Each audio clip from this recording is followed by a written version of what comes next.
Do you like sports as much as we do? You came to the right place. We're here to bring you weekly episodic sports shows each and every week on RogerandGregSportsTalk.com. You can also find us on YouTube, like us on Facebook. We're also on Twitter. We look forward to bringing you hot topic sports each and every week. Thanks, guys. We're just getting started. We're back and we're better than ever. It's Roger and Greg Sports Talk. I'm Greg LaChance. This is Roger LaChance. How's it going, Roger? What's up, Greg? Glad to be here. I want to talk about Alex Rodriguez. Do you have any thoughts on him? He's been suspended 211 games. Well, I think it's about time. I mean, he was suspended last year, and now he's all caught up with that Miami clinic now, and I guess they found some evidence of him taking it, so they suspended him for 211 games. So, I think time he comes back to baseball, he's going to be like 40 years old. He's already had 2 hip replacements, and I don't think he's going to be a very valuable asset to any team. I mean, regardless if the Yankees still have him, or I probably see him as a DH somewhere, like a small organization like your Minnesota Twins or maybe the Oakland Athletics or something. But I don't see anybody really spending the big bucks on him anymore. My personal opinion is I've had a lot of Yankee fans fill my email up. At first, they all wanted to know why Alex Rodriguez appealed it. Well, it's quite clear why he appealed it. He doesn't have a choice. He's 38 years old. He takes the 211-game suspension. He never plays baseball again. This way, he appeals it. The appeal process isn't going to take place until the offseason, so he gets another day under the sun, so to speak. But for the Yankee fans who try to defend this man, it's just completely ludicrous. The man cheated, not once, but twice. And for Major League Baseball, they obviously have enough evidence on this guy to suspend him 211 games. He should have taken the Ryan Braun approach and just taken whatever baseball wanted to give him. Instead, he chooses to argue with baseball, and this is why baseball is giving him 211 games. Now, those for you who aren't familiar with Ryan Braun, this man failed a steroid test last year, appealed it, blamed it on the FedEx guy, said the FedEx guy tampered with his urine, and got the FedEx guy fired and won his appeal. And now we all know what happened. Ryan Braun just came up with 30 again. He took the 60-game suspension, and he'll be back in baseball next year. It's a shame. It puts a huge black eye on baseball. Alex Rodriguez is going to be the one to break the all-time home run record. And then now this.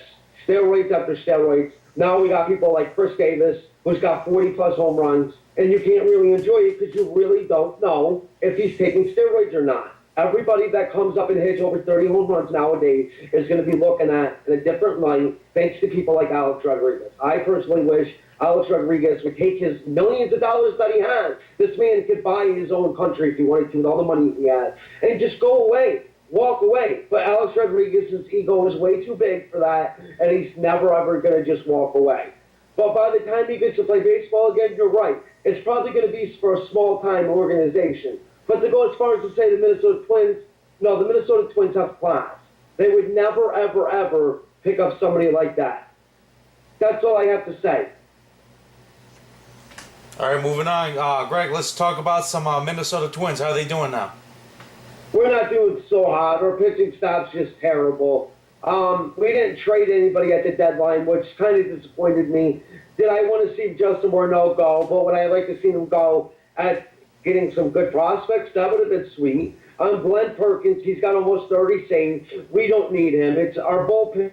Not the reason why we're losing baseball game. It's our starting pitching. Our defense is good enough, I think. Yeah, I'm still with you. Our defense is okay. We're still 10 games under 500, but there is a bright side. We have won 11 out of our last 15 games. But no playoffs this year. We'll be lucky if we don't lose 100 games again. So how's your Atlanta Braves doing, Roger? I hear they're pretty hot. Yeah, currently we're on a 14-game winning streak. I mean, our pitching, our defense, our hitting is really coming together.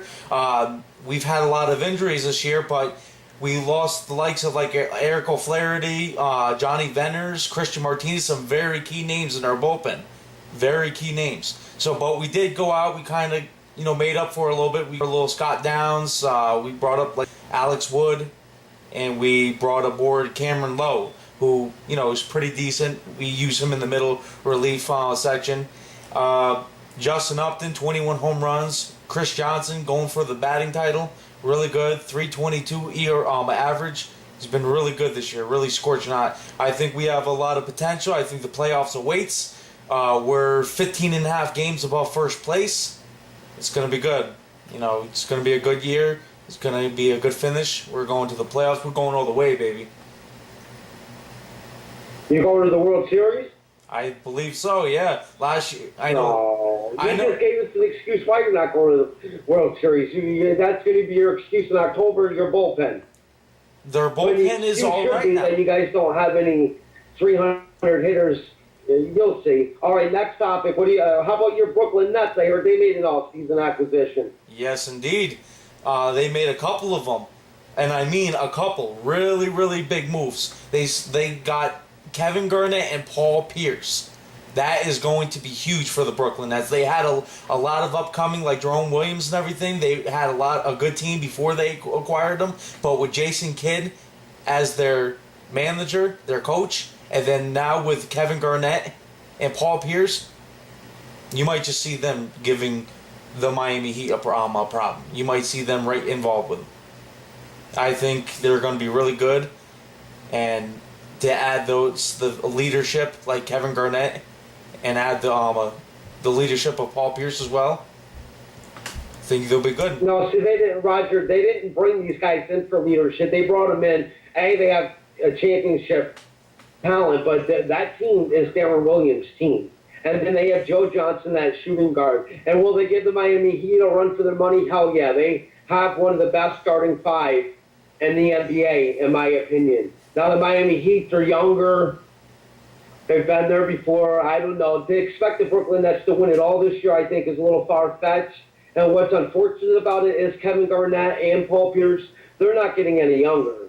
So, I mean, I don't think I would have threw all my eggs in the basket to go out and get Kevin Garnett and Paul Pierce. I just think they're a little old. They don't want it as bad as Deron Williams and Joe Johnson do. But, yeah, they're going to make they're going to make a lot of noise in the playoffs, that's for sure.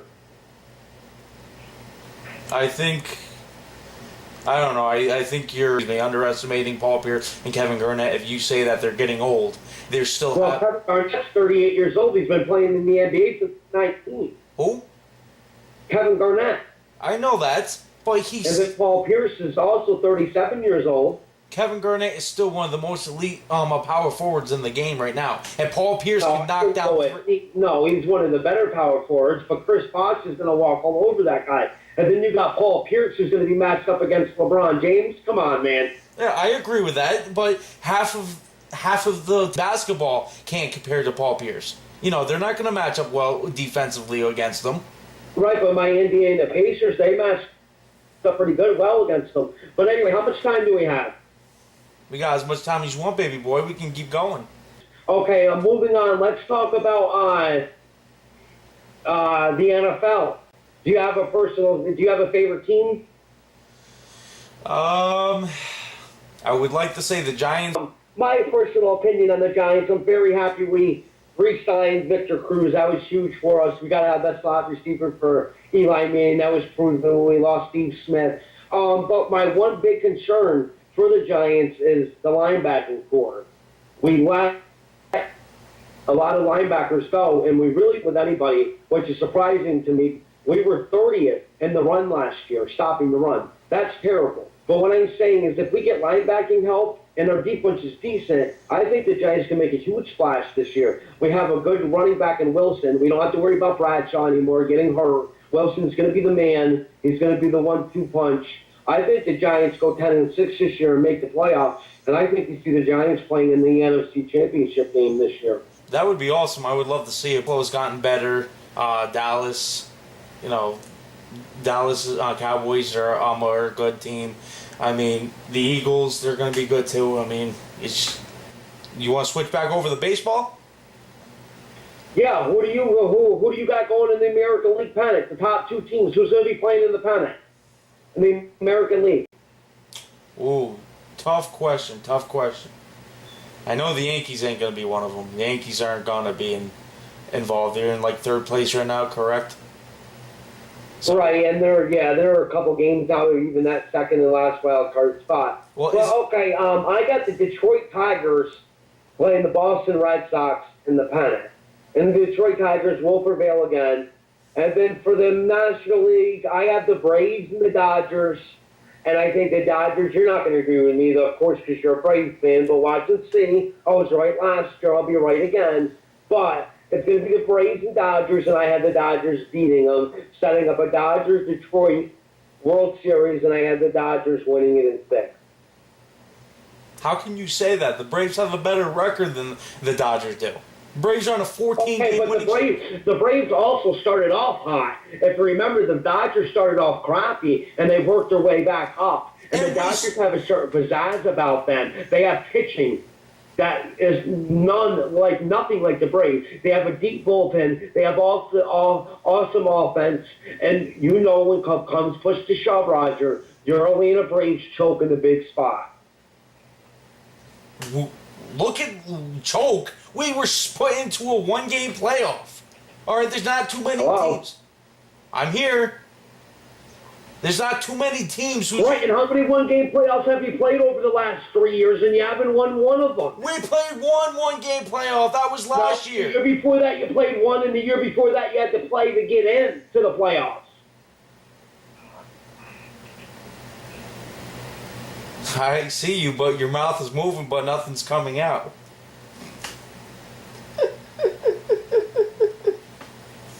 I said, you guys played 3 one-game playoffs. 3 years ago, you needed to win one game to get into the playoffs. You did it. Last year, you played a one-game playoff and did it. The year before that, you played a one-game playoff and did it. It's Atlanta Brave baseball. You guys are going to choke. First of all, we haven't had this. We haven't had the bat in our lineup like we do right this year with Justin Upton. You added one piece, one guy. Justin Upton is a beast. He can't do it all, Roger. He's not going to carry you to a World Series. Chris Johnson is batting over 300. Brian McCann is batting through almost 300, and he hasn't even played. Every National League hitter should be batting over 300. It's the National League. And the Twins should be in the National League. Right, if the Twins are in the National League, we'd have a lot more titles than we do now. I know. How many times did the Yankees beat us in the playoffs and knock us out, and then the Yankees went on to win the World Series? We play them in a 7-game series instead of a 5-game series. It's going to be different. All right, so tell people how they can get a hold of us. By telephone? Yeah, you're funny. All right, you can reach me at GregTwins420@yahoo.com. That's my personal email address. You can reach us at Roger and Greg Sports Talk on Facebook. And we do have a webpage, www.rogerandgregsportstalk.com. We hope to hear from you guys again soon. We'll be doing another show soon. Thanks for your time. Bye, guys.